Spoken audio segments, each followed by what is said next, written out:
mais eu vi de ti, mais forte. Quanto mais me equilibro, mais forte. Quanto mais eu vi de ti, mais forte eu tenho. Realiza Talks hoje começando mais um, hoje com Henrique Maia, pastor Henrique Maia, doutor Henrique Maia. Então a gente vai conversar bastante sobre isso, cara. Prazerzaço, feliz que você veio, cara. Veio rápido diante de tantos compromissos que você tem. Conseguimos espremer na agenda aí, né? Porra, 35 anos você estava me falando. Isso aí. E aí o Henrique tem uma história legal que a gente se conhece, sei lá, faz uns 20 anos, cara. É por aí. Uns 20 anos que a gente se conheceu, jogando tênis. É isso aí. Henrique bom demais, não tem, largou o tênis, cara. Rapaz, tô tentando voltar, cara. Fiquei com a lesão nas costas uns 3 anos, agora tá resolvido. Tô tentando voltar. Com quem que eu brinco sempre? Com o Bruno, cara. Olha, rapaz. Bruno Quanto tempo Valdo. também? Faz tempo que não vejo ele. Oiole, de vez em quando eu vejo bastante também. Maravilha, cara. Henrique jogou valendo, classe A, né? Joguei legal, era esforçado. Era esforçado. E aí a gente tava conversando um pouquinho off aqui, você fez medicina? Medicina, cara. Fiz medicina, terminei em 2014, salvo engano, né? 2014. Medicina em 2014, foi pro exército. E aí fiquei 2 anos no exército, 2015, 2016, depois trabalhei nas UPAs em Campo Grande, hospitais particulares, enfim, tudo que tiver de emergência aí e clínica médica, acabei atuando. Então. Cara, bem nos traumas mesmo. Assim. Bastante, cara, bastante. E paralelo a isso, você já era da igreja ou não? Isso te pôs mais no caminho da igreja ainda? Então, quando eu vou começar a faculdade de medicina, eu já era convertido, né? Já era declaradamente cristão e já participava ativamente de igreja evangélica, né? Protestante evangélica. Então, era algo já real na minha vida. Então, quando eu entro na faculdade de medicina, eu já estava, vamos dizer assim, posicionado, vivendo a palavra mesmo, e me ajudou muito na faculdade, né? A faculdade de medicina, ela drena muito, né? Muito desafiadora, muita distração. Porque o médico, geralmente, a maioria dos médicos que eu conheço são ateus, né, cara? Mas, então, tipo, muitos, não sei se... Eu acho que, assim, diminuiu esse público, né? Mas ali na medicina ali, ou era ou não era, antes né? era um estigma, né? Quanto mais a pessoa caminhasse pro lado da ciência, vamos dizer assim, mais ela se tornaria cética em relação às questões de fé. Mas, assim, o que eu percebia no tempo da minha faculdade, e até mesmo pelo movimento da igreja que eu lidero, tem muitos médicos, né? Eu não consigo trazer uma proporção direta, mas, assim, há uma abertura, entende? Porque depende do ângulo que você enxerga, né? Você lida com questões ali, tanto macro quanto microcelulares, aquilo pode te levar a uma reflexão de como nós chegamos naquele ponto, entende? Eu acho que a medicina, ela aproxima, né, cara? Com certeza. Caramba, você deve ter visto coisas na medicina que não consegue explicar. A medicina me ensinou a ser muito mais humano, por exemplo. Sim. A valorizar a vida, entende? Você conectar histórias. Eu gostava muito, né? É uma coisa que eu sinto falta, de poder lidar ali com 30, 40, 50 atendimentos num dia.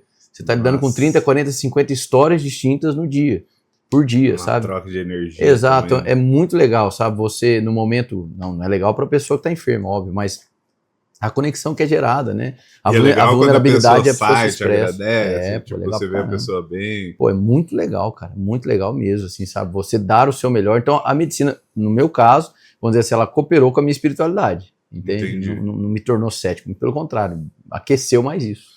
E aí chegou uma hora que a espiritualidade falou mais alto. Então, cara, foi mais ou menos por aí. Mas como que foi isso, assim, cara?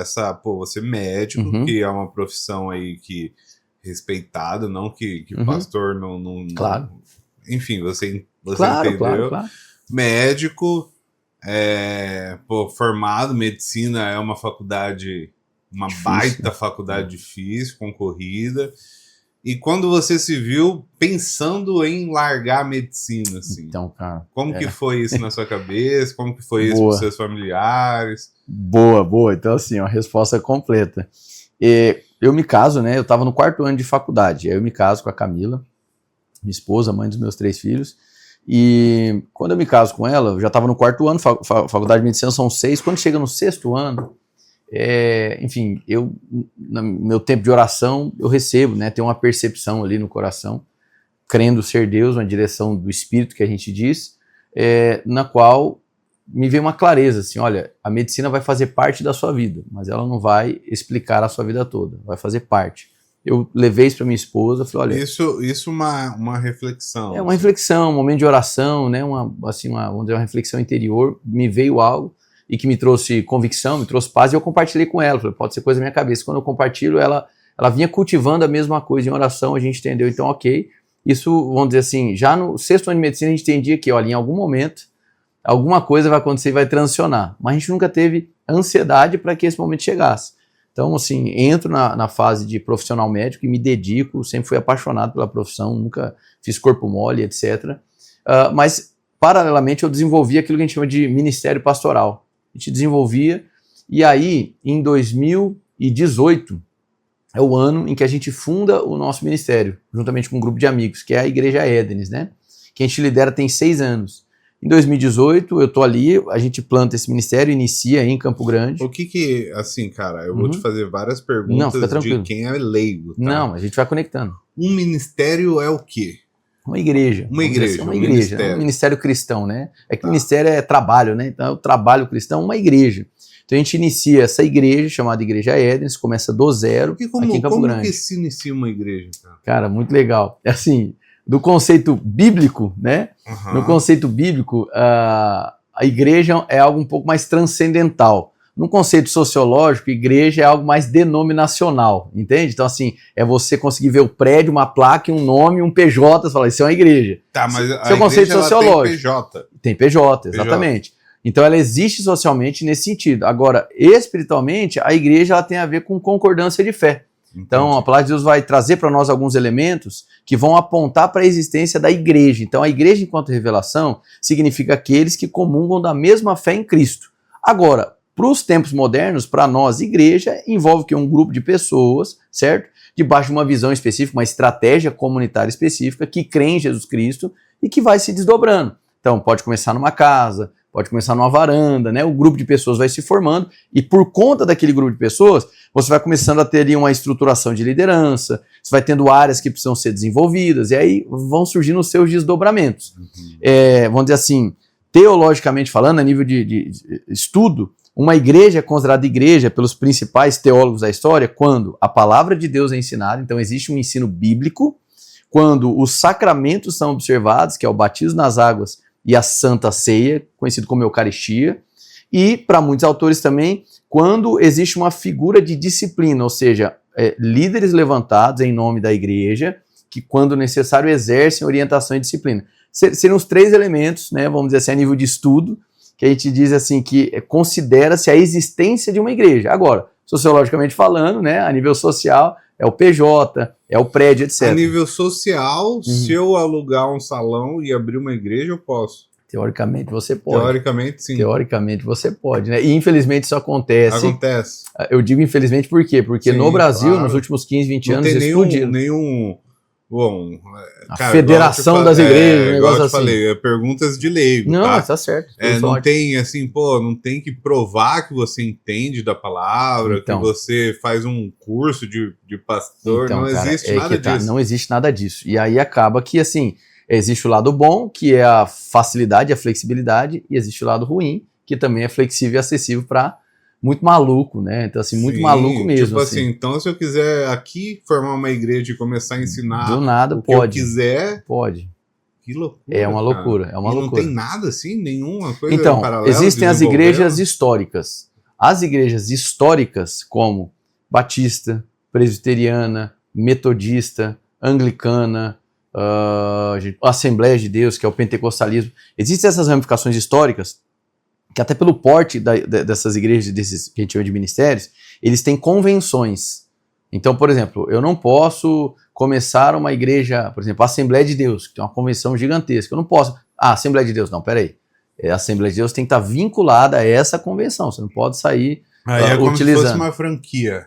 Não é bem franquia, mas é a gente chama de organização eclesiástica, né? Mas aí, por exemplo, você quer abrir uma assembleia, e não uma... Batista, por exemplo. Batista. Você tem que ir em algum grupo da Assembleia. Você pode nascer de dentro das ramificações da própria Assembleia de Deus, entende? Ou então consultar a convenção. Aí eu não sou da Assembleia de Deus, então eu não sei exatamente o passo a passo, entende?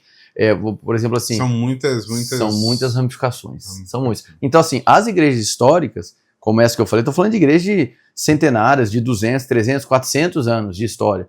Essas igrejas, elas têm um modus operandi, pela boa tradição, que traz mais segurança, entende? Então, por exemplo, você vê uma igreja presbiteriana aberta, uma igreja presbiteriana que faz parte ali dessa organização presbiteriana do Brasil. Você parte do pressuposto que é uma organização mais séria. As igrejas independentes, e a igreja Édenes é uma igreja cristã independente, ela, vamos supor, ela tem que vencer essa possibilidade de ser uma invencionice, uma maluquice. E aí a gente se prova, vamos dizer assim, pelo ensino correto da palavra, pelo que a gente chama de ortodoxo, um ensino seguro, por práticas que são condizentes com a história da igreja cristã. Então, dentro do protestantismo tem também uma boa tradição, é isso que eu quero dizer, entende? Mas, assim, pode mesmo, você pode abrir botar uma plaquinha ali. Isso aí eu não sabia. É coisa de maluco, pode mesmo. Assim, eu digo infelizmente porque mas pode. Surge pessoas mal intencionadas, né? Igual qualquer área. Muito mesmo. E aí, então, vocês surgiram de um grupo de amigos, certo? Isso. Pequenininhos. Isso, é. E assim, aí isso vai atraindo boca a boca. Foi dessa maneira, né? Assim. Você me contou antes ali que você estava em outra igreja. Isso. E que vem uma direção de Deus. Uma direção para você se tornar pastor. É isso? Eu já era pastor nessa outra igreja, que chamava Verbo da Vida, uma igreja maravilhosa. E então eu recebo um sonho de Deus mesmo. E para se tornar pastor. O que... Vamos lá. O chamado, a vocação direta é dada por Deus. É Deus quem chama. Certo. No entanto, nas escrituras mesmo, na Bíblia, é possível perceber que aqueles que são chamados, eles passam por um reconhecimento da comunidade, certo? Uma comunidade local reconhece aquela pessoa, pelas evidências no trabalho dela, olha, realmente isso é um pastor. Um pastor, ele, de maneira muito clara, ele pastoreia, ele apacenta. É alguém que zela do rebanho, então, é alguém que dá alimento. Sem você saber, assim. É algo que espontaneamente, à medida que você busca ao Senhor e a pessoa pratica a espiritualidade, isso vai começando a se tornar evidente. A pessoa não força um personagem. Sim. Isso vai se tornando espontâneo. E aí vem outras pessoas e falam... E existe um reconhecimento comunitário. Aí, eu acho que você deveria... Isso. Aí é o que eu falei, a boa tradição faz com que nós tenhamos organizações de liderança que fazem esse processo de ordenação. Certo? Olha, o Leonardo ali, olha, a gente vem percebendo que na comunidade ali, ele vem se destacando pelo conhecimento bíblico, pelo ensino, pela maneira como ele zela, ele tem atributos de liderança, de governabilidade, que olha, a gente percebe que existem marcas pastorais. Aí vamos chamar ele, aí dependendo da igreja, ele vai dizer assim, olha, eu vou te chamar e para que você se torne aqui um pastor reconhecido na comunidade, você vai precisar fazer um curso específico dentro da comunidade, por exemplo, Sim. ou vai precisar de um diploma de um outro seminário, ou você vai precisar ter uma vivência aqui, ou passar por um treinamento. Aí cada tradição, ela vai ter o seu desenvolvimento, entende? Então, aí você vai passar aquele passo a passo, e aí vem o dia do reconhecimento ministerial. Público, né? Ele tem que ser público.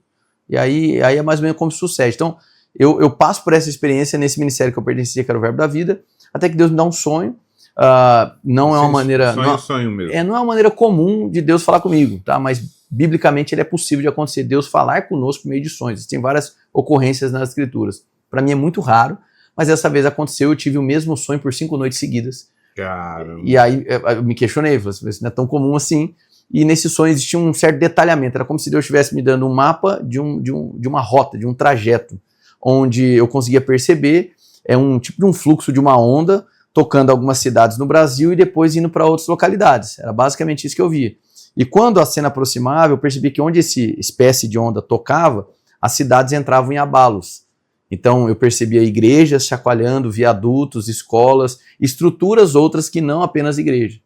E aí eu despertava e era levado pelo Senhor a uma passagem das Escrituras. Eu peguei isso e carreguei isso por 2 anos sozinho.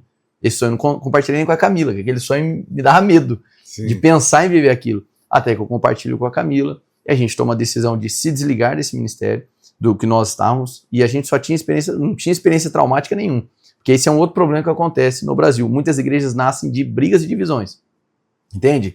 Vai lá um grupo faccioso, junto a galera, isso não, eu era muito grato pelo que eu vivia lá, tinha grandes amigos, enfim, amava o local onde eu estava inserido, mas aí eu percebia que é uma espécie de chamado, sabe, te chamando, uma vocação, e aquilo já vai começando a tomar o seu senso de propósito. Falei, não, eu preciso tomar essa decisão, e encarar isso, assumir. Eu lembro de que eu estava lendo um livro, eu gosto muito de livro, estava lendo um livro na época, e esse autor dizia da seguinte maneira, olha, custa muito você ouvir e obedecer um chamado de Deus, mas custa mais caro ainda você ouvir e não obedecer.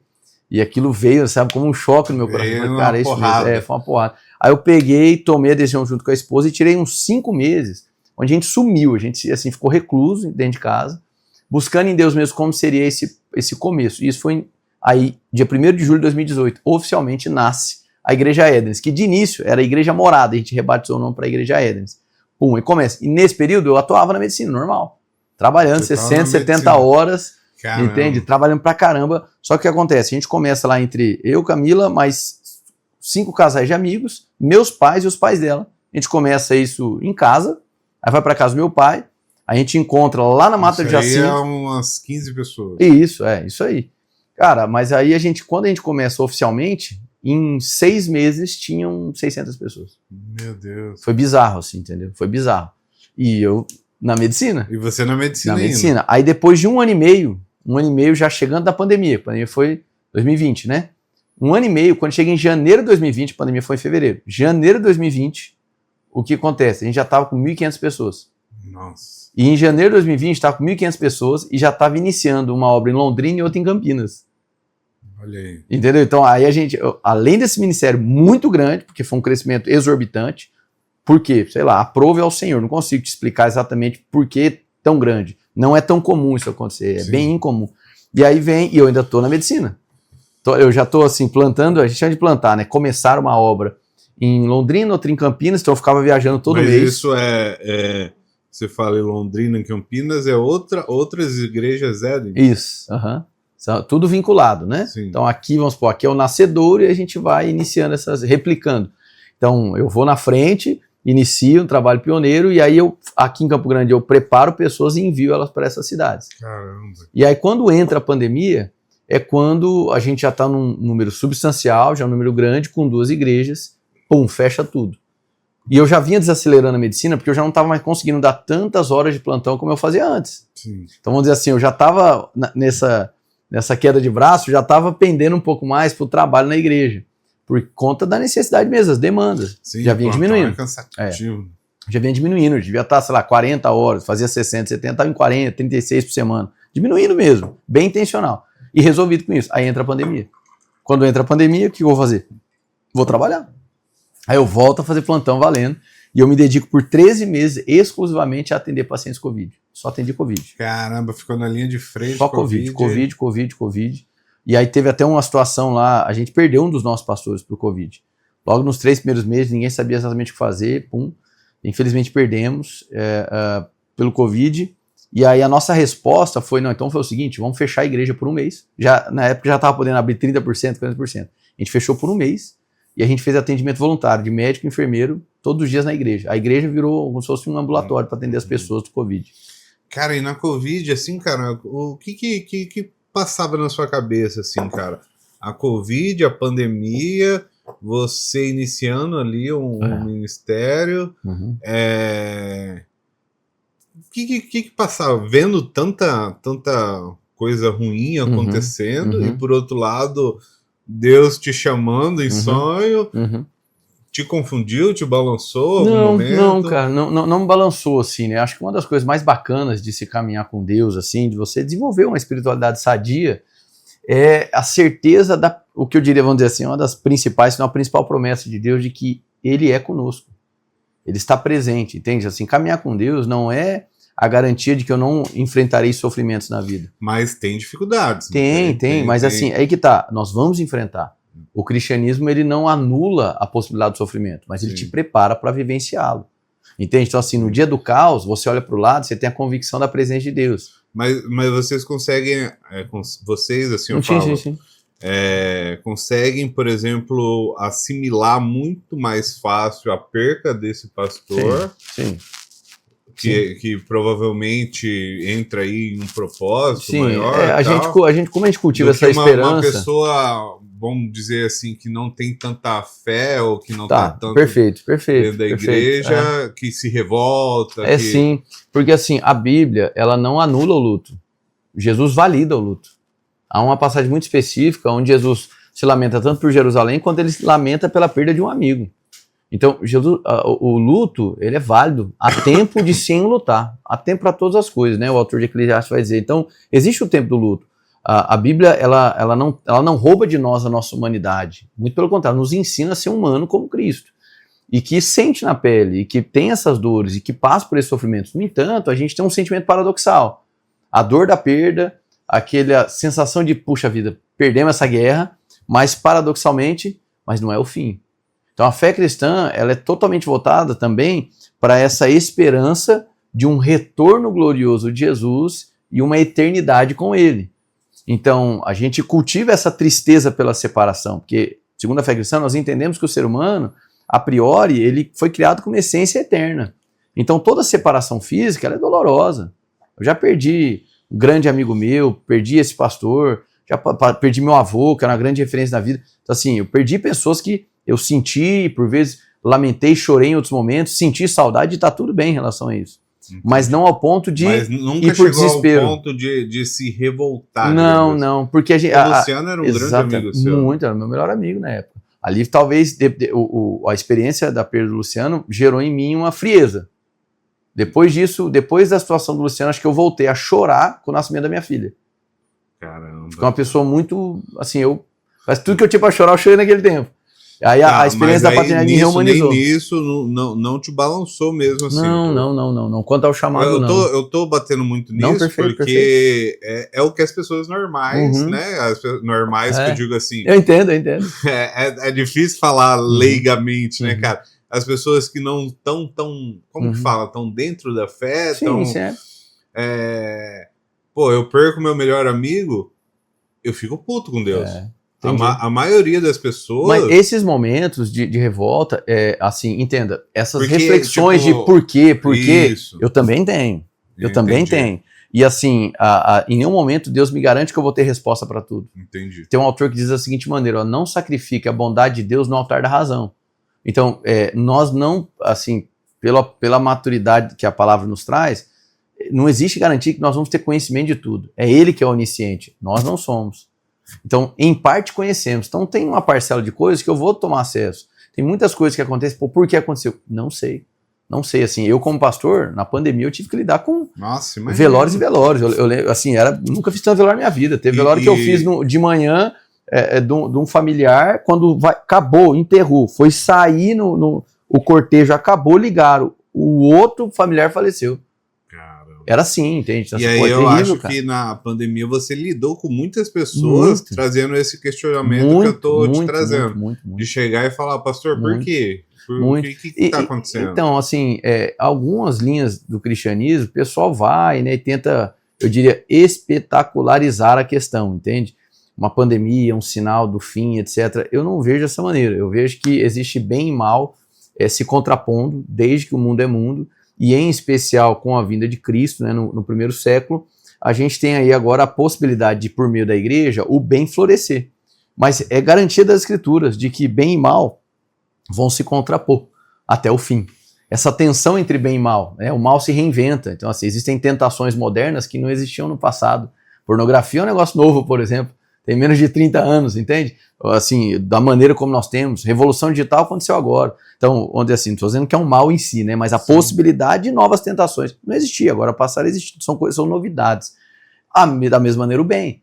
Entende? Antes, para você evangelizar um local, você precisava se deslocar, ir de barco, canoa. Hoje, você, num clique, você consegue levar a mensagem de Cristo. Entende? Então, assim, bem e mal, eles cultivam essa tensão. E eu vejo, como já aconteceu em outros cenários na humanidade, que a pandemia, ela veio como outras pandemias que já existiram. Mas um mal. Nesse momento da pandemia, você atuando como médico e atuando, não sei se é a palavra certa, atuando como pastor, cara, você tava no meio do furacão real. No meio do furacão real. Você tava vendo pessoas morrerem todo dia e você tinha que consolar pessoas que perdeu pessoas. É isso aí.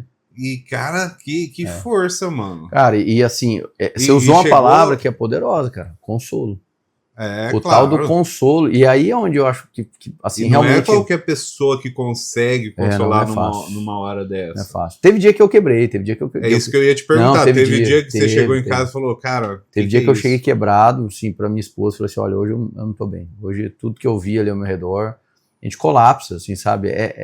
E isso não significa uma fé fraca. Sim. Essa que é a questão, claro, entende? é humano, né? Exato, nós temos vulnerabilidades psicológicas, Claro. entende? Nós temos hormônios que eles são susceptíveis a desgaste, a fadiga. Então, eu não me privo de sofrer, entende? Agora, em meu sofrimento, pela vivência que a palavra me traz, em meu sofrimento eu consigo olhar e saber que eu não estou sozinho. E saber que o sofrimento não resume a minha vida. A vida tem sofrimento, mas ela não está resumida a sofrimento. Viver não é sofrer, mas viver vai envolver situações de sofrimento que passam. E no fim, há uma esperança que a gente chama escatológica, final. Então, a fé cristã te prepara para lidar com questões de vida e morte, eu diria isso. Entende? Não é que tira de nós aquele sentimento de perda. Poxa, claro que nós temos sentimento de perda. Mas a gente, paradoxalmente, com a dor, a gente consegue encontrar um espaço de paz e esperança por conta do que a palavra nos entrega. E a gente tranquiliza. Que a pessoa provavelmente vai estar num lugar melhor. Com certeza. Mas isso para algum parente é difícil, né, cara? Isso eu acho uma parte legal assim, talvez eu vou ser muito leviano várias vezes, legal, é uma palavra muito... Não, mas é legal. Eu acho uma parte legal da fé ter esse consolo de que, cara, dali vai vir outras coisas. Isso, mas tem que ser um consolo responsável. Eu vejo, às vezes, muitos líderes religiosos que eles querem trazer explicação para tudo. Sim. Por que morreu? Por que não sei o quê? Eu não acredito que isso é uma forma de consolo. Que, às vezes, você acaba sendo cruel. Entende? Então, por exemplo, já vi pessoas que vieram a morrer e aí a resposta foi, exatamente, ou ela é uma justiça retributiva, então fez por conta daquilo, ou então alguma coisa assim, não, porque faltou fé, ele não creu e morreu. Mas peraí, não. Aí é crueldade. Sim. Então é um consolo sábio, e por vezes o consolo é respeitar a dor e chorar junto. Sim. Entende? A Bíblia diz chorar isso com os que choram, e se alegrar com os que se alegram. Então assim, existe um momento da dor, e é para ser vivenciado. Eu não gosto muito de uma postura de alguns líderes religiosos que meio que tentam ignorar o fato doloroso, como se isso fosse virtude espiritual. E eu não vejo dessa maneira. Eu acho que é espiritual você sentar do lado e chorar junto. Sim. Eu acho que é virtuoso. Não tem como fingir que não está sentindo. Exatamente. Cristo não se privou disso. Uma das classificações de Jesus nas Escrituras é homem de dores. Entende? Então, assim, a missão encarnada dele, ele vivenciou esses processos também. E isso é importante para nós. Entende? Os primeiros discípulos ali do primeiro século, eles vivenciaram isso também. Processos dolorosos. Então a gente não pode se privar. Tem que passar por eles. Sim. Não pode criar uma ilusão de que eles não existem. Não, nós vamos enfrentá-los. E ali na medicina, pandemia, isso... Quando começou a acabar, né? A pandemia, quando começou a vacina e tudo mais, você viu que estava indo pro resolução, novo normal, que falavam e tal. Por você ter vivido a pandemia como médico, isso não te trouxe uma vontade, tipo assim, cara, eu ajudei tantas pessoas, eu vou largar a medicina? Você teve essa dúvida, essa bifurcação? Ou você já estava preparado, falando, não, eu sei que eu vou até aqui, eu fiz o meu melhor, agora, a partir de agora, eu vou por esse outro caminho? Assim, talvez a minha personalidade me ajude para esses momentos de decisão. Assim, eu viajo desde os 9 anos de idade sozinho, por conta do esporte. Isso te ajuda, né? O tênis cooperou muito na minha formação como líder, tomar de decisão. Não tem jeito, muita tomar de decisão sozinho. Então isso vai te ajudando a ser sensível, mas ser pragmático, assim, sabe? E eu vim ali de 13 meses atuando. Foi bem na hora que começa aquela onda da cepa da Amazônia, que foi cepa de Manaus, né, que foi terrível. E ali falta naquele... oxigênio. Pô, ali foi punk, cara, ali foi pesado.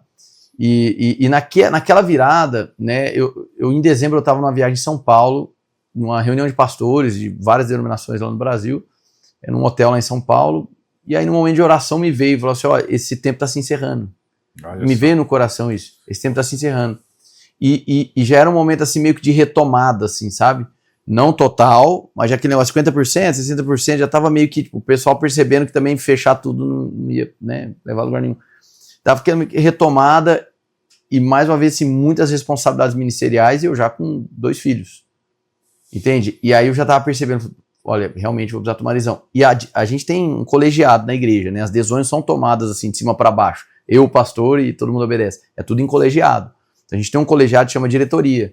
A diretoria, ela pediu isso para mim. Rick, assim, a gente quer te integralizar, a gente quer que você seja, a gente chama de pastor integral, né? Que trabalhe full time na igreja. Fala, não, gente, eu vou conciliando, porque o meu pensamento era assim, olha, eu não quero pesar a igreja financeiramente, entende? É responsabilidade da igreja sustentar os seus pastores e tal, mas, poxa, se eu posso trabalhar na medicina e gerar um recurso financeiro, eu não quero pesar a igreja, então eu ficava assim. Só que a diretoria falava assim, não, a gente quer você aqui, é importante você aqui para a igreja, para tudo que está acontecendo, a igreja é muito grande, já tem igrejas em outras cidades. Então, foi dentro desse processo. Óbvio que me veio, puxa vida, mas e esse contato que eu tenho com o paciente, entende? Sim. Mas, assim, Deus foi colocando as coisas no lugar, até que eu vim a tomar a decisão, 15 de fevereiro de 2021, foi meu último plantão. Aí eu comuniquei à igreja que eu estava entrando nessa fase, e foi assim, o que eu posso dizer, Deus foi me acompanhando, e também a questão familiar, a minha esposa é parceira demais, né? Então ela abraçou esse momento junto, ela sabia disso. Sua esposa também é pastora ou não? Ela é, junto comigo lá. Ela é pastora e assim, lá na igreja ela é a gestora administrativa, ela é a cabeça, é a head lá toda a parte administrativa, ela é fera. Eu fico mais com o cuidado dos pastores, liderança, tomar decisões ministeriais, ela a parte mais burocrática, jurídica, tudo com ela. Ela é fera, cara, ela é fera. Mas você não pensa em, não sei, mas o pastor, ele deve ser é igual você falou, integral mesmo, é o tempo inteiro ali dentro da igreja. A maior parte dos pastores no mundo não são integrais. Entende? A maior parte tem outro trabalho e não tem problema nenhum nisso. Sim. Até assim, a minha experiência é a minha experiência. Então eu conheço médicos que são também pastores. E você pensa em voltar? Conciliar? O meu CRM ele tá ativo até hoje. Ser médico, eu pago lá, e eu pago anuidade, né? Tem que pagar, cara, eu pago.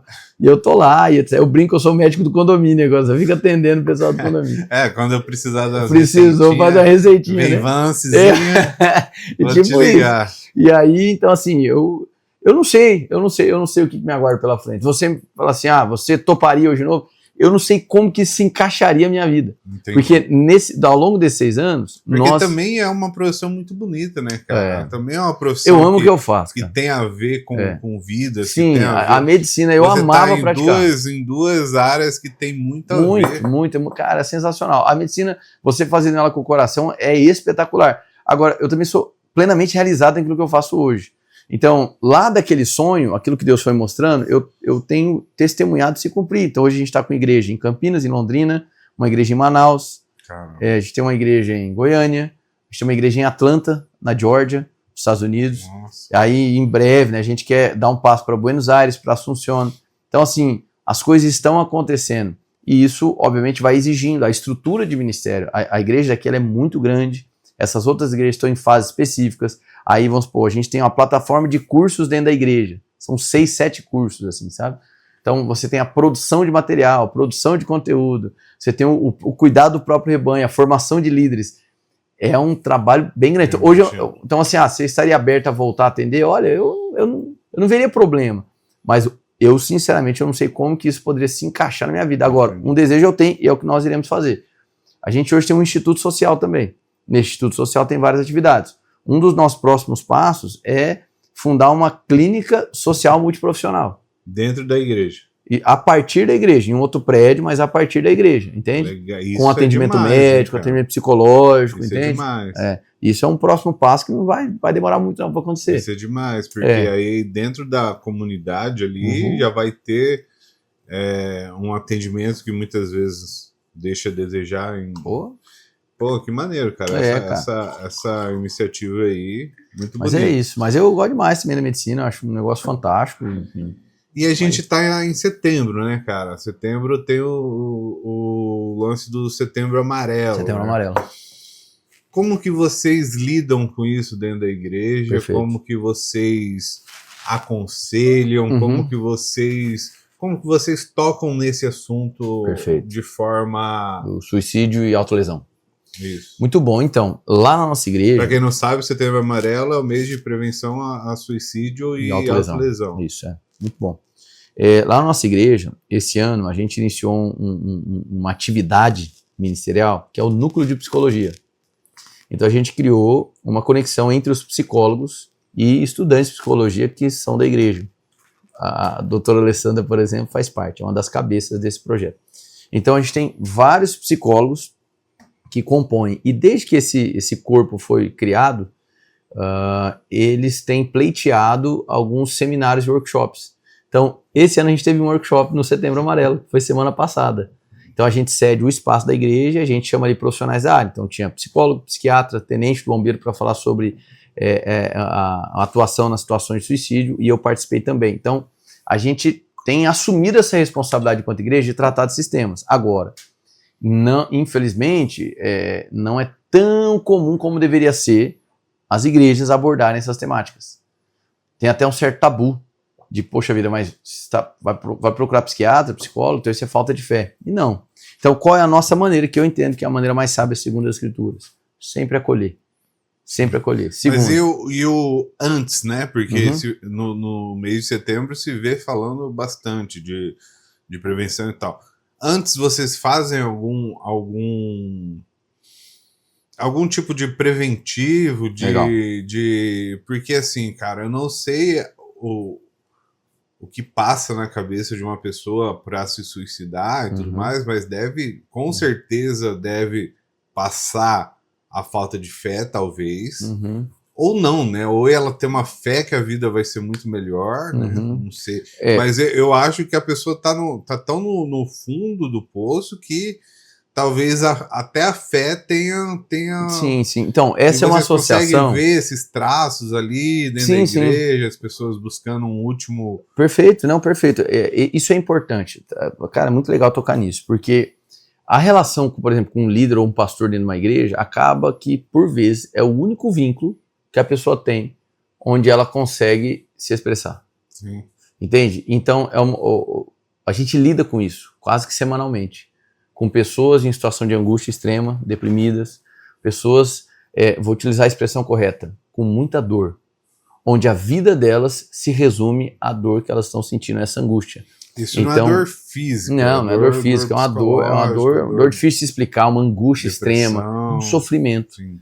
Então, é aquilo que a gente estava conversando agora há pouco. Sofrer faz parte da vida, mas quando o ângulo que a pessoa está enxergando da vida dela se resume a sofrimento, ela começa a cogitar esse tipo de iniciativa, né, para ceifar a própria vida, porque ela quer encerrar o sofrimento, encerrar a dor. Então, é muito comum você fazer esse tipo de pergunta. Olha, se você pudesse ter uma vida sem a dor que você está sentindo, você ainda assim pensaria em tomar essa decisão? Entende? Porque é quando a perspectiva da vida está simplesmente afunilada em dor e sofrimento. E nessa agonia a pessoa começa a cogitar. Então, tem que acolher. A nossa orientação a nível de corpo pastoral e de liderança é sempre acolha, sempre valorize. Acolha e desfaça os estigmas, porque infelizmente alguns pensam, se a pessoa quer se suicidar é porque ela está com um demônio no corpo. Não é bem assim. Se ela quer se suicidar é porque ela não tem fé. Não é bem assim. É possível que uma pessoa vigorosa em fé esteja sofrendo psicologicamente, esteja padecendo. Então essas associações, elas agridem as pessoas. Sim. Entende? Então acolhe, traz para perto. Outra recomendação que eu sempre dou para os pastores: nunca queira tratar sozinho isso. Traga outros personagens. Indica um psicólogo, indica um psiquiatra, inicie atividade física. É um trabalho em conjunto. Tem que ser valorizado. Se a pessoa está trazendo uma ideação, uma ideia, um sugestionamento de tirar a própria vida, ela precisa ser acolhida em primeiro lugar. Entende? Ela precisa ser trazida para perto. E o evangelho, por meio de um bom aconselhamento, ele traz para a pessoa um ângulo de visão acerca da vida que naquele momento ela não está sendo capaz de enxergar. E a palavra provoca isso conosco, entende? A palavra traz para nós, a gente só está enxergando isso aqui. Nesses casos, eu só enxergo dor e sofrimento. Aí Deus vai abrindo a minha visão para que eu consiga ver que isso faz parte, mas não resume a minha vida. E dentro da igreja você já deve ter visto e presenciado muitas pessoas que estavam a ponto de se suicidar e deve ter... Muitas. Isso também deve ser uma realização ali. Maravilhoso, cara. Né? Você vê uma pessoa que deixou de desistir da vida, uma pessoa que deixou de desistir da família, e você vê o evangelho, né? A virtude de Deus florescendo e resgatando o ânimo, resgatando a alegria, trazendo propósito, trazendo significado, entende? A pessoa começando a compreender que ela não está aqui na Terra ocupando 1 metro quadrado, ela tem um significado em vida, entende? Isso, rapaz, é difícil de descrever a satisfação, entende? Então, a gente lida muito com isso, é uma temática importante. Nesse mês a gente gosta de fazer esses tipos de campanhas de conscientização muito forte, e a nossa igreja tem assumido essa responsabilidade. Entende? Vai ter um evento aí até do Dr. Alessandro. Vou estar presente. Vai estar presente. Vou participar. Então, Poder dos vínculos, né? Poder dos vínculos, sabe? Lembra o dia? Sábado, agora esse sábado, dia 21, sábado. Dia 21, né? Dia 21, sábado, às 14 horas, no auditório da Faculdade Instead. Aí, legal. Para quem, bom.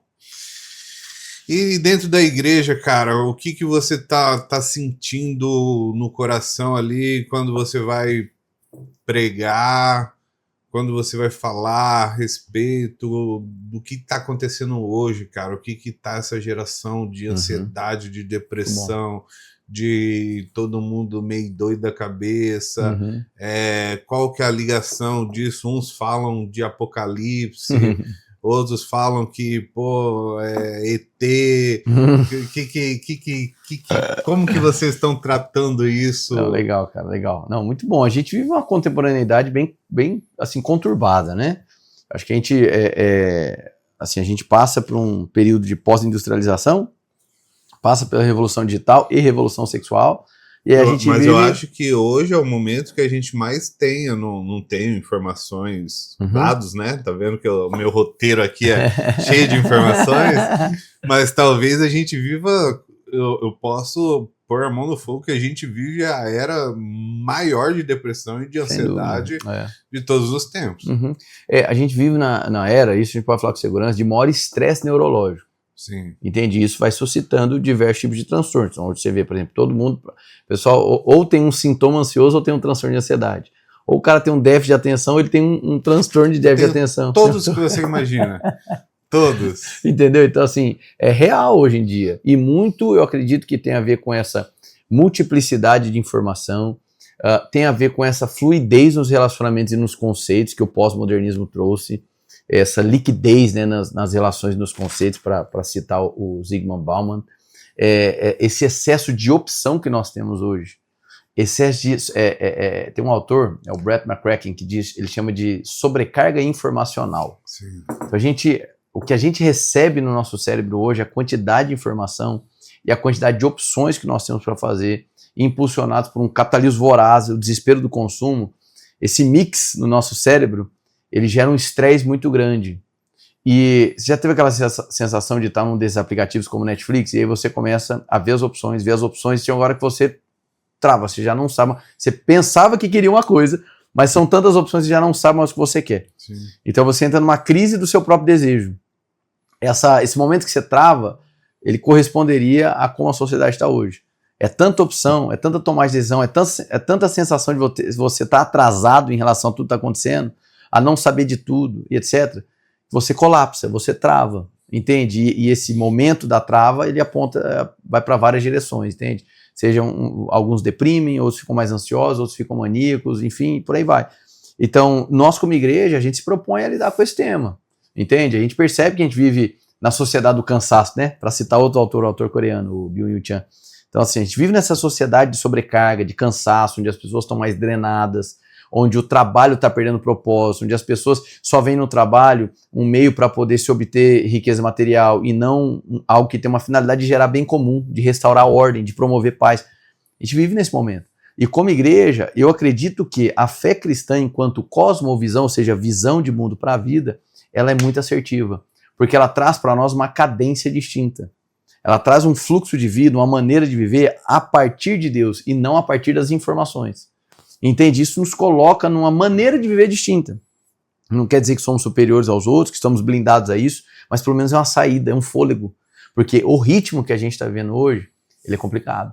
Não E tem aí cérebro que dê você conta. fala, me perdi um pouquinho no sentido de estar dentro da igreja te faz tomar decisões, te faz talvez ver o mundo De uma maneira distinta. com outros olhos. O cristianismo, enquanto cosmovisão, visão de mundo, ele desperta esse ângulo distinto de ver a vida. Por quê? Ele te entrega senso de origem, senso de destino, para onde você vai, ele te traz senso de propósito, e nós somos seres que nós somos carentes de significado. Então, se a gente não descobre o nosso significado em vida, por exemplo, você tem uma empresa, se você não consegue enxergar o significado, o propósito daquela empresa, geralmente a pessoa abandona, não é assim? Sim. Ela cansa muito rápido, mas quando você vê propósito, então nós somos seres, a terminologia é teleológicos, né? Nós somos seres que têm telos é missão, a gente tem senso de missão. Então, se a missão não está clara, a gente vai recrudescendo, a gente vai padecendo. Então, assim, eu acredito que a fé cristã propicia isso. Não é que simplesmente estar na igreja, por osmose, vai acontecer, mas ela propicia um ambiente de ensino, ela propicia um ambiente de reflexão, de enxergar a vida com outros olhos. Com os olhos, vamos chamar os olhos de Cristo de maneira figurada, né? Um olhar a partir dos princípios de Deus. Um olhar a partir da sabedoria de Deus. E a gente olha para esse mundo de uma maneira, num ritmo diferente. Pelo menos é possível. Então a fé cristã propicia isso. Não quer dizer que simplesmente está ali, vai acontecer, mas propicia. Você desenvolver a espiritualidade, você vai percebendo que o equilíbrio da sua vida não está nas coisas, não está na matéria, a satisfação existencial não está no dinheiro, entende? Não está em outros prazeres. Tem um autor que vai dizer assim, olha, o prazer em Deus, né, o prazer de Deus, da presença de Deus, ele torna os demais prazeres obsoletos. Tem um outro autor, Agostinho, esse é muito conhecido, né, São Agostinho, que ele vai dizer assim, olha, não há problema nenhum em você amar a tua esposa, amar os teus filhos, amar o seu trabalho. Mas amar a Deus coloca esses demais amores na ordem correta. Entende? Então eu vejo que a gente vive num mundo desorganizado de amores, desorganizado de valores. A gente vive num momento de liberalismo moral. Então o liberalismo moral faz com que as pessoas não valorizem umas às outras. A tendência é a desvalorização, é apenas a usar. Eu uso o outro, obter minha vantagem, vou embora. Eu uso o outro, eu vejo o que me interessa e sigo minha vida. O cristianismo enxerga de outra maneira, ele humaniza. Não, esse outro é filho de Deus, ele tem um significado para Deus. Deus foi quem o criou. Então ele não é só um pedaço de carne, não é só um corpo que eu vou usar, não é assim, eu não posso aceitar isso. Ele é digno de honra, entende? Por conta de Deus, ele é uma criação de Deus. E ele pode me cooperar aqui. E aí, por meio da fé cristã, é assim na minha vida, é assim que eu vejo na vida de milhares, milhões de pessoas, existe a satisfação existencial na presença. Sabe? Então assim... A pessoa está, digamos que, satisfeita, plena ali, porque ela tem já um entendimento, ela tem ela tá num nível ali diferente, numa frequência senso diferente. De origem, destino e propósito, isso a gente encontra em Deus e na relação com Deus. E aí, óbvio, não há nada de errado em você prosperar financeiramente, não há nada de errado em você ambicionar crescer profissionalmente, nenhum problema. O problema é isso se tornar um ídolo, é isso ocupar um local de centralidade no seu coração, porque ele é enganoso. No fim, a gente se sente vazio. Sim. Essas coisas não nos preenchem. É um vazio que apenas Deus é capaz de preencher, entende? Então é mais ou menos por aí. Agora, eu vejo que como igreja, a gente tem esse papel de responsabilidade de entender que a sociedade caminha em um ritmo que é completamente estressante. Isso diminui o limiar de paciência, as pessoas se tornam mais agressivas, entende? Há um distanciamento muito grande entre pais e filhos. A revolução digital está todo mundo até hoje tentando se adaptar a essa quantidade de informações, a um acesso limitado. Por exemplo, assim, hoje em dia eu falo, né? A gente não recomenda mais, olha, brinque com o seu filho. Agora tem que ser, brinque com o seu filho sem o seu celular por perto. Porque senão o cara tá aqui, vai, joga o carrinho aí, fica mexendo. Então não é isso. Entende? Hoje em dia é muito falar sobre escuta ativa, escute ativamente. Olhe nos olhos da pessoa, do seu amigo, do seu filho, da sua esposa. Invista aquele tempo. Acho que se tem algo que esse tempo está nos ensinando, é o quanto que o tempo, né, um tempo com a pessoa tem significado, tem valor. E nós como igreja, a gente enfrenta essas questões mesmo. Eu gosto muito de pregar em séries, né? Eu estou pregando uma série agora, de mensagem, chamada Capitais, Atuais e Aceitáveis. Então a gente está trabalhando ali... O que é pregar em série? Só para... não, legal, desculpa, né? Tem que trazer esse entendimento. É porque assim, tornou-se comum atualmente a gente dar nomes para a mensagem. Então, por exemplo, assim, vou pregar um texto de 1 Coríntios capítulo 13. Ao invés de colocar assim, 1 Coríntios 13, né, que é um capítulo bíblico, a gente vai dizer o quê? Hoje vai ser uma pregação sobre o amor de Deus. Entendeu? Então, assim, são temas, colocar temas. E na nossa igreja a gente tem um hábito, muitas igrejas também têm, de pregar séries. Então a gente fala assim, olha pessoal, esse mês vai trabalhar essa série. Então é uma série de mensagens, como uma série do Netflix, e aí cada pregação, ela traz um desdobramento dentro daquele macro tema, seria mais ou menos isso, entende? Então, por exemplo, a gente está numa série agora, que eu disse, é capitais, atuais e aceitáveis. Aí geralmente a gente trabalha alguns temas meio assim, diferentes, assim, né, para criar um senso de mistério. Aí nessa série a gente está falando justamente sobre enfrentamentos contemporâneos. Na primeira parte da mensagem nós falamos sobre o vício em apostas esportivas e bets. Sim, então é uma série demais, cara, demais. Assim, e tem um transtorno no DSM, ludopatia, que é o transtorno pelo vício em apostas esportivas. Graças a Deus eu perdi, eu acho, umas 2 ou 3 vezes no Tigrinho, aí eu falei, porra, eu acho que... A gente falou do Tigrinho, cara, falamos disso tudo aí, porque assim, e se tornou uma demanda pastoral, Léo. Eu comecei a ver isso no gabinete pastoral, né? Caramba, cara. De pessoas falando, pessoas falando, pastor, olha, eu perdi 20 mil, 30 mil, tô devendo a Jota. Deus. Assim, com recorrência, perdendo tudo. Eu vejo essas matérias na TV, assim, falando que o seríssimo, povo tá cara. Pegando empréstimo pra jogar. É bizarro, cara. O povo tá gastando... real isso aí. Real. E em especial em classe C e D. Pode, cara. Em especial classe C e D. É bizarro. Aí na segunda parte, que foi domingo agora, falamos sobre vícios vinculados à sexualidade. Vício em pornografia, indústria pornográfica. Pegamos assim, tratamos sobre o que é o corpo para Deus. Entende que é só um corpo para ser gasto? Não, a pornografia, para ela ser consumida, eu preciso desumanizar o outro, eu preciso tirar a alma do outro, vamos dizer assim, né? Então, figurativamente. Eu tenho que colocar em mim que aquele ser não tem alma, é apenas um corpo que eu vou usar. Mas nas escrituras, não, o corpo tem a ver com quem eu sou. Então Deus dá dignidade, o corpo para Deus é sagrado. Você não pode ficar exposto dessa maneira, entende? Aí na parte C a gente vai falar sobre pecados aceitáveis. E na última a gente vai falar sobre o pecados do selfie, que a gente fala, não é de tirar o selfie, não. É a cultura de selfie. Então, é o exagero estético, é o desespero da aparência, né, da visibilidade. Então, né, respondendo, são questões bem contemporâneas. A gente está se dedicando a esse tipo de série agora, que vamos dizer assim, uma teologia para o dia a dia mesmo, é dialogal mesmo. E o que é uns pecados aceitáveis? Você então, vamos lá, spoiler, né? Spoiler. Bom, vamos lá. Tem um pecado que é aceitável, que é do atraso, por exemplo. Do atraso. Porque assim, existe o atraso que ele é contingencial. Mas né? atraso não é um pecado. Pronto. Ele não é pecado quando surge um imprevisto. Mas quando recorrentemente a pessoa ela está atrasada, isso significa que ela não valoriza o outro. Entendi. Entende? Então a falta de pontualidade está demonstrando a falta de compromisso com a própria palavra. Se eu tenho um compromisso, né, e a pessoa insistentemente, porque tem um contingencial, esposo, filho, acontece, tá tudo bem, isso não é pecado. Mas se recorrentemente a pessoa tem um padrão de atraso, significa o quê? Que ela não tem compromisso com o que ela assumiu. Entendi. Então é um tipo de pecado. Outro, por exemplo, preguiça é um pecado. Entende? Esse eu peco, hein? Hã? Esse eu peco. Rapaz, esse eu peco. E o legal das mensagens é que a ideia não é trazer um caráter condenatório. Sim. Então, por exemplo, vício em telas. É um pecado aceitável. Sim. Quando caiu o Twitter, eu percebi que eu estava viciado no Twitter. Olha só, eu não uso o Twitter. Nossa, eu só uso o Twitter. Eu nunca posto nada, eu nunca postei nada. Eu gosto de acompanhar o Twitter. E Instagram eu tenho, mas assim, eu não tenho o ritmo do Instagram. O Twitter eu gostava por conta de futebol, esporte, política, informações gerais. Rapaz, quando saiu o Twitter, eu percebi que eu entrava no celular e ficava tentando carregar toda hora. Cara, não é possível, eu tava viciado nesse negócio. Tava quase indo falando lá quase reclamar lá, levantar com o careca. Entendeu? Então, assim, você vê, cara. E aí, por exemplo, a média, eu tava dando uma estudada, a média no Brasil de uso de celular é de 8 horas por dia. 8 horas por dia, cara. 8 horas. A gente fica acordado o quê? Umas 16 no máximo? Dentro dessas 8 horas, óbvio, existem coisas de trabalho, coisas importantes, mas 8 horas. Isso dá mais ou menos 140 dias do ano. Nossa. Na frente do celular.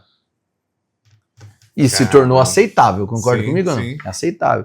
Então eu vou tratar sobre esses... Mais um. Vamos, falei sobre preguiça, falei sobre atraso. E aí eu vou tratar também... Mas eu vejo que é legal, que é um pouco educativo também. Não, pra caramba, Bastante porque a tipo, ideia... o atraso. Muitas vezes a gente não pensa com esse pensamento, com essa ótica, né? Com essa ótica. Então é legal você trazer isso, porque desperta vontade também de... É um spoiler mesmo, assim, uma vontade de saber os outros. Mas vamos só mais um. Mais um, aí eu vou falar sobre a relação com a comida. Entende? Que quando a gente pensa em gula, por exemplo, a gente pensa só em comer muito. Mas a Bíblia amplia o espectro. E não é apenas comer muito.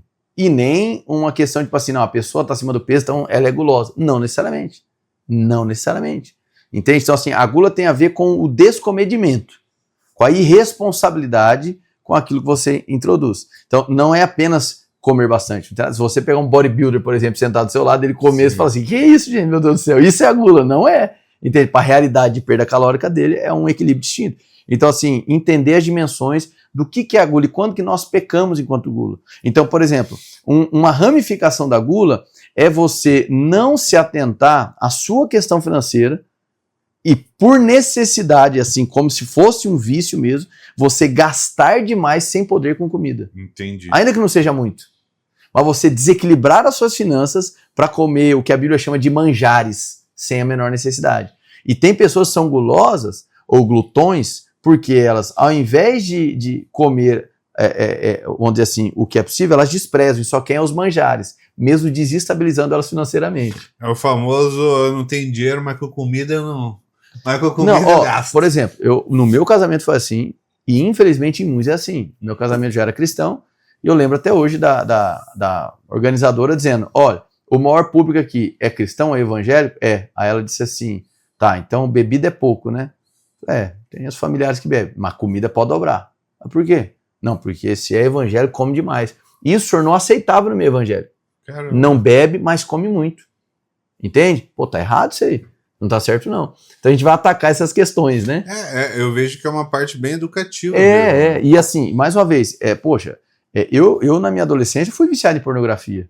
E eu gosto de testemunhar sobre como eu fui sendo liberto disso aí. Pô, eu era viciado nessa parada. Eu sei o quanto é terrível. Fora as implicações físicas, né, que podem gerar, você tem implicação neurológica. Vício pornografia, ele destrói massa cinzenta do cérebro, substância cinzenta. Caramba. E fora outras repercussões sociais, e fora o fato de que a média hoje, estava fazendo um estudo tem uma relação muito forte de tráfico sexual de crianças e pornografia.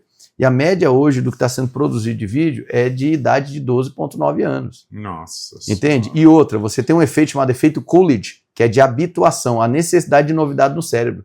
O cara começa consumindo uma imagem de uma pessoa nua, mas daqui a pouco isso não vai satisfazer, ele vai escalando, vai escalando, vai escalando, vai escalando. Então hoje tem uma relação muito forte. Por exemplo, pedófilos muitas das vezes não começam nesse conteúdo, começam no conteúdo básico.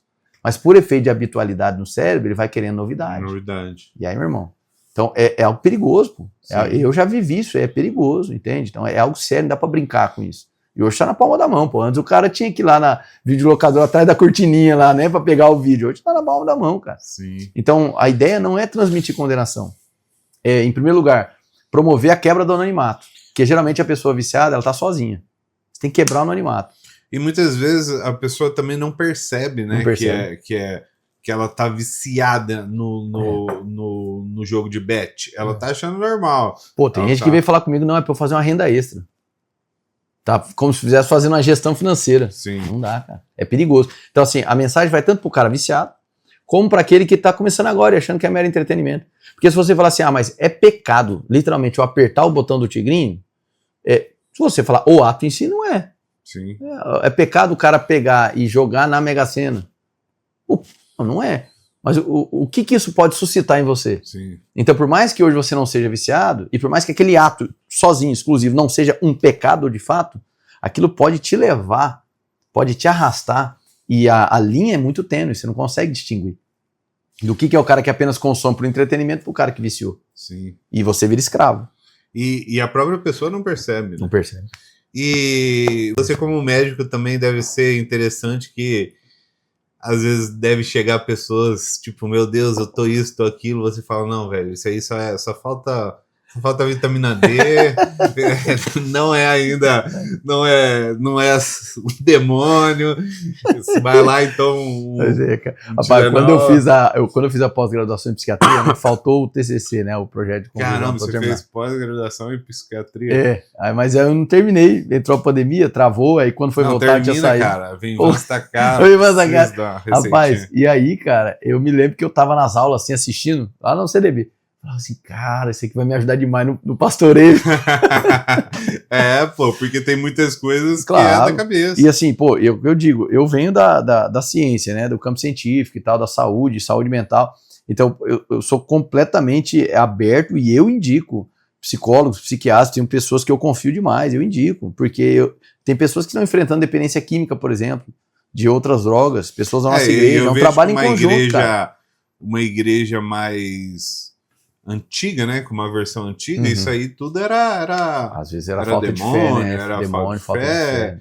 E não até hoje existem uma certos doença estigmas neurológica, não uma dependência até física, uma falta de algum hormônio. Exato. Então, você como médico, eu acho que isso deve te ajudar muito. Ajuda pra caramba, ajuda mesmo. A gente identificar, falar, olha, beleza, eu não vou soltar sua mão, vou lhe ajudar, mas vai ser necessário um acompanhamento em conjunto, entende? E dentro ali da igreja, cara, você tá há quantos anos como pastor integral?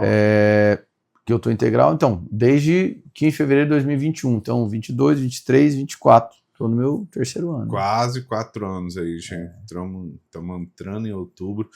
Eu vou te fazer uma pergunta muito difícil agora, hein, cara? Dentro desses 4 anos, vamos por 4 anos, o que você viu de testemunho que mais te arrepiou, assim, que mais, tipo, falou, cara, esse foi, tipo, um que te lembra, assim, que... Cara, eu sei que deve ter muitos, mas... Cara, que tem, assim, de diversas naturezas, né? Então, por exemplo, poderia falar de testemunho físico, de cura de doença, certo? Assim, eu não posso garantir que uma oração vai resolver os problemas, mas a gente testemunha intervenções de Deus. Então, poxa, a gente viu... Tem um caso muito emblemático que até virou um livro, chamado Diagnósticos Celestiais, de um casal de pastores da nossa igreja, é o João e a Camila Aguilar. O filho deles, o Dani, né? Ele, cara, tinha 3, 4 meses de idade, ele era muito pequenininho, não lembro agora quantos meses. Ele passou mal na casa deles e levou e foi pro hospital. Aí eles me chamam, eu vou correndo pro hospital e aí eu conheço o pessoal, falo, deixa eu ver os exames. Na hora que eu vejo o exame, eu falei, cara, isso aqui é incompatível com a vida. Isso aqui não tem como viver com isso aqui. Um cérebro desse tamanhozinho, de menos de 1 ano, e tinha, não era uma, 3 lesões graves. Cada uma daquelas lesões por si só já poderia ceifar a vida dele. E aí eles me chamam, Henrique, vamos orar aqui e tal. Não lembro, eu estava entubadinho já, ou entubar. E os médicos falaram, olha, a gente vai tentar operar ele e tal. Mas era assim, cara, eu fui orar com medo. Eu fui orar por, tipo assim, rapaz, cara, eu fui orar que não dava. Eu fui orar sem crer, porque eu tinha visto o exame antes. Aquilo me travou. Cara, mas eu vou orar. Quando eu vou orar por ele, isso foi a única vez que aconteceu isso na minha vida. Na hora que eu vou tocar nele, é como se eu percebesse que algo ou alguém tivesse tocado nele antes. Então, eu fui orar encostando nele, mas quando eu estava próximo, parecia que já tinha tocado. Achei muito estranho. E comecei a orar. Quando eu terminei a oração, falei, olha, ele vai subir para cirurgia. Foi mais 10 horas de cirurgia.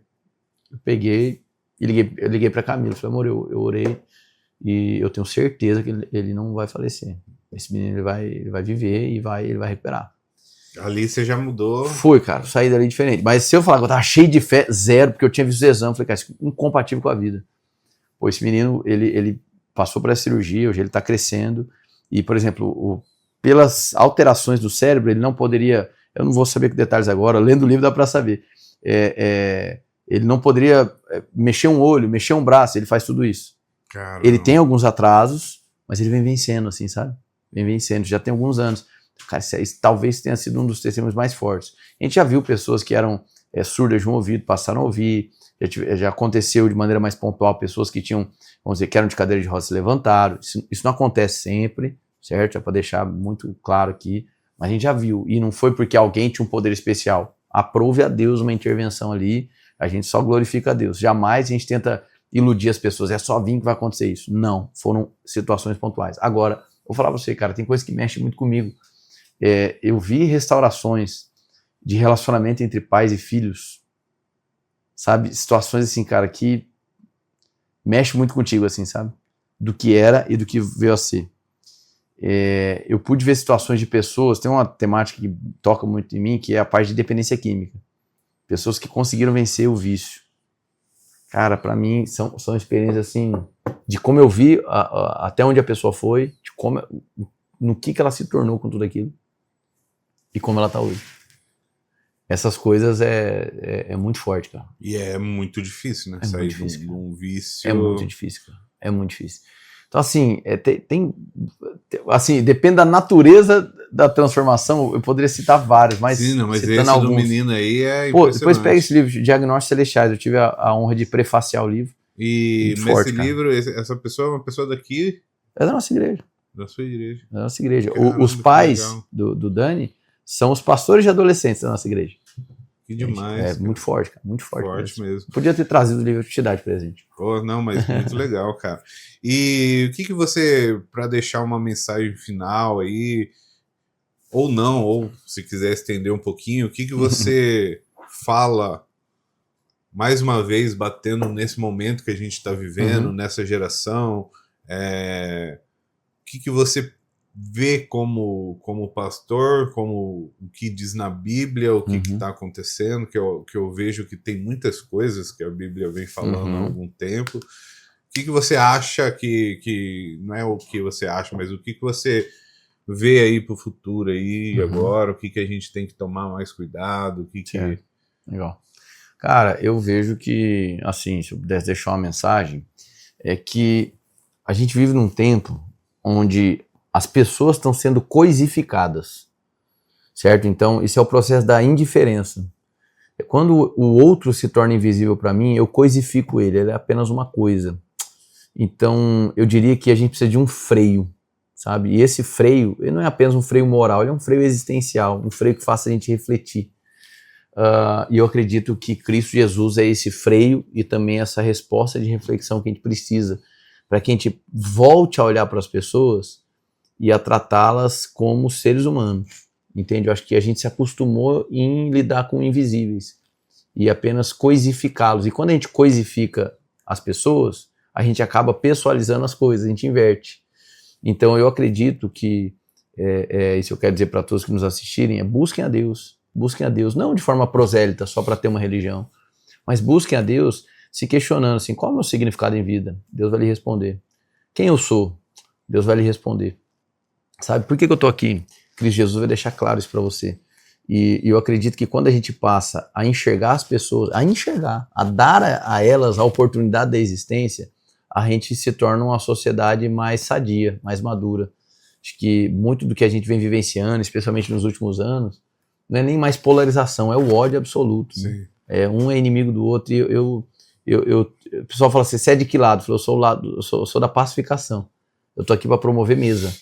Então, sabe, que quem esteja nos assistindo, que realmente promova mesas, entende? Que esteja aberto ao diálogo e se questione, será que eu estou coisificando o próximo?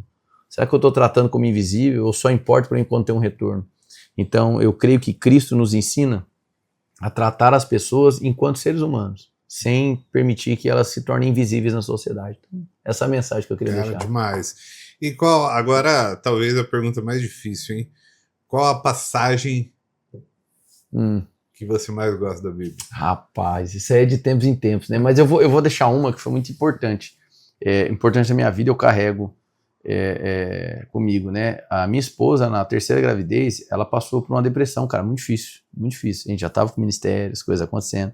E foi muito, pra você ver que não é isento, né? Não, de jeito nenhum. Uma pessoa de uma fé forte é uma doença, cara. E, poxa, ela passou dias muito difíceis. E eu me lembro que tinha um texto em 2 Timóteo, capítulo 2, verso 1, que diz da seguinte maneira, a carta do apóstolo Paulo falando para Timóteo, que era um dos seus discípulos, vamos dizer assim, né? E Timóteo estava liderando uma igreja numa região chamada Éfeso. E aí Paulo diz assim, Timóteo, meu filho, fortifica-se na graça que está em Cristo Jesus. Essa expressão, fortifica-se na graça que está em Cristo Jesus. Isso foi o que me sustentou no dia mal. sabe? Dias onde eu pude ver minha esposa lá horas, assim, quase um dia todo, deitado numa cama, totalmente apática, e coisas começam a vir na sua cabeça, o medo de perder, né, aquela pessoa que você ama, e eu me agarrava nessa palavra, fortifica-se na graça. Então, eu pude extrair força para poder cuidar das crianças, cuidar da Camila e manter em frente a vida na graça. E a graça é a materialização do amor, a graça ela é personificada em Cristo. Então esse é um texto que mexe comigo, fortifica-se na graça. Então nos dias mais sombrios, eu meditava nesse texto, Senhor, eu quero provar da força que vem da graça. Essa era a minha oração. E assim, eu também totalmente vulnerável, né, fraco, mas esse é um texto que eu queria deixar. São vários, mas esse aí é muito bonito. Cara, obrigado por ter vindo. Que isso, cara. Prazerzão. Assim. Papo, ó, falamos 1h10, passou muito rápido, que cara. Legal, cara, que legal. E deixa aí o endereço da Édenes. Legal. Vamos lá, então. Bom, Instagram, né? @Igreja Édenes. Édenes é Éden no latim, o pessoal sempre pergunta, né? Édenes é Éden no latim. Então, Igreja Édenes. Édenes. Édenes, com I, isso. E o meu é @Henrique Maia. E o endereço da igreja fica ali na Rua Agenor Pinto 73, Nova Lima. Assim, literalmente na frente do Bosque dos Ipês. Então, do Bosque dos Ipês você consegue ver a igreja do outro lado da rua. Então, a Rua Agenor Pinto, ela, vamos dizer, ela começa ou acaba, enfim, depende da orientação, na avenida mesmo, ali como é que chama? Eu esqueço o nome da avenida ali. E Avenida do Bosque dos Ipês. Qual que é a hora que... Pronto, aí cultos, né? Os cultos dominicais, domingo, 9h30 da manhã e 18 horas. Então essa série que eu falei aí, eu vou pregar ela 9h30 e 18. Prega a mesma mensagem nos dois cultos. Então 9h30 e 18 horas nos domingos.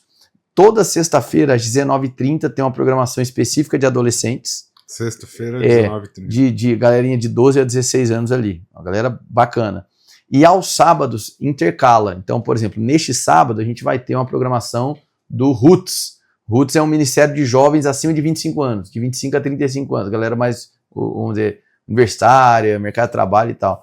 E a intercala, se eu não me engano, sem ser nesse. No outro, aí vai ser a galera do Fields, que é a galera de 18 a 24, negócio, umas divisões de idade lá. Entendi. Então, a igreja é muito ativa, né? A gente tem muitas atividades e durante a semana a gente trabalha com os pequenos grupos, que são os somas, que a gente chama, né? Aí são mais de 70 espalhados aí pela cidade. São como se fossem as células? Tipo célula. É legal, eu fui numa célula. Legal pra caramba. Ainda estão indo na casa de alguém? Isso, então pensa aí, 70 casas espalhadas na cidade, recebendo esses pequenos grupos. Então, que legal. É legal. Cara, parabéns pelo seu trabalho, parabéns. Tô te esperando lá agora. Vou conhecer, faço aqui o compromisso que eu vou conhecer, com certeza, pertinho de casa. E muito obrigado por ter vindo aí. Te agradeço, Léo. Quanto mais eu me dedico, mais forte. Quanto mais me equilibro, mais forte. Quanto mais eu me dedico, mais forte.